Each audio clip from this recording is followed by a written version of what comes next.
This ABC 15 News Update is sponsored by Sanderson Ford, America's best-selling Ford dealership. Hello, I'm Justin Pizzera with your afternoon update from ABC 15 Arizona. Arizona's Attorney General Chris Mays has joined a multi-state federal lawsuit against the FDA. The lawsuit accuses the agency of creating regulations that are too stringent for one of the two drugs used for abortions. You or your loved one could soon have their student loans forgiven by a policy first proposed by President Biden back in August. But first, the Supreme Court has to decide whether or not the president can legally cancel debt. Our Joe St. George has a look at what exactly the legal arguments are in Tuesday's case. What is your student debt number? Let's see what we find. We grabbed a Sharpie, a poster, and headed to the National Mall to find out just how much student debt people have. $40,000, and that's after 15 years of paying it off. It didn't take long. I got kind of lucky with mine. To find other stories and numbers, too. 40K, boom, too much. Putting a bunch of numbers on a piece of paper probably isn't breaking much news for you. According to College Board, recent graduates with debt in our country owe around $28,400. All of this, though, brings us to the Supreme Court, where Tuesday oral arguments will take place over President Biden's plan to cancel up to $20,000 worth of debt for most Americans. It's actually a very technical conversation. Andrew Lieb is a constitutional attorney who says the argument, which is actually two separate cases, isn't so cut and dry. One argument can be traced back to the September 11th attacks and the HEROES Act, which Congress passed in 2003. The White House says the law gives the president authority to waive student loan debt during national emergencies. But with the COVID national emergency set to end in May, does that power still exist?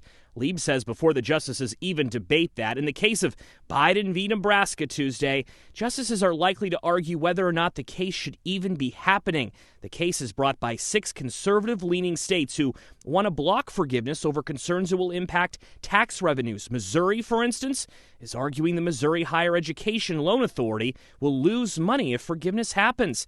Lieb says that argument may be too weak for the court. Typically, to block something, you need to be a victim. I think the first question the justices are going to say is, hey, you states that are suing, do you even have standing to sue? The district court actually originally found in this case, they said, hey, you guys aren't the right people to sue. You don't have a damage. You don't have an injury. The other case, Department of Education v. Brown, is even more technical, arguing that the Biden administration didn't offer a proper public comment period before rolling their forgiveness plan out. Back on the National Mall, It's not going to fix anything. Jennifer Slater, who is visiting from Montana, says her family isn't following the technicalities, but they are following this case. She worries, though, forgiving debt without fixing high tuition will do nothing. Having said that, I'm telling my daughter to apply for that for that forgiveness. I mean, we're not stupid. Joe St. George, Scripps News, Washington. Looking ahead to tomorrow, Tempe will begin accepting pre-applications for its Housing Choice Voucher Program waitlist. The applications will be open until March 13th. A lottery system will then be used to select 3,000 households to be added to that waitlist. With a Housing Choice Voucher, individuals would pay approximately 30 to 40% of their income for rent and utilities. You can apply starting at 8 a.m. tomorrow on the City of Tempe's website.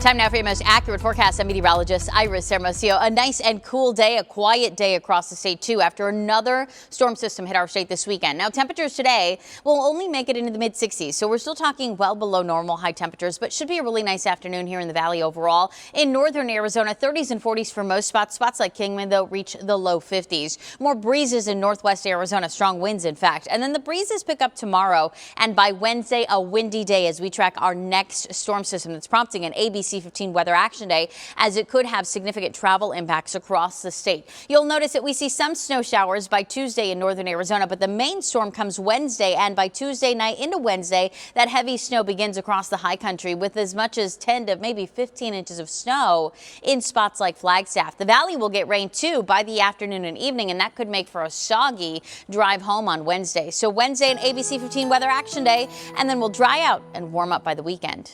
Get another update tonight. Until then, get the latest news, weather, and traffic at abc15.com or by downloading the free ABC 15 mobile app.